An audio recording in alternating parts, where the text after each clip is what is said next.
नमस्कार. मी आज तुम्हाला धनत्रयोदशी आणि भगवान धन्वंतरी यांची कथा सांगणार आहे.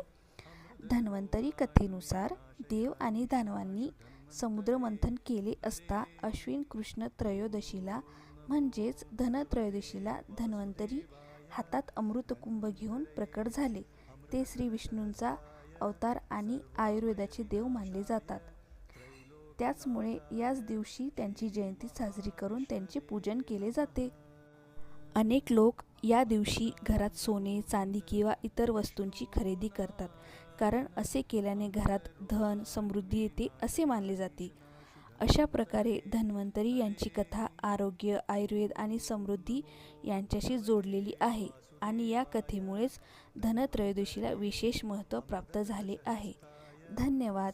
व्हिडिओ आवडला असेल तर चॅनलला सबस्क्राईब करा आणि हा व्हिडिओ शेअर करा. आवडला असेल तर लाईकसुद्धा करा. धन्यवाद. श्री स्वामी समर्थ.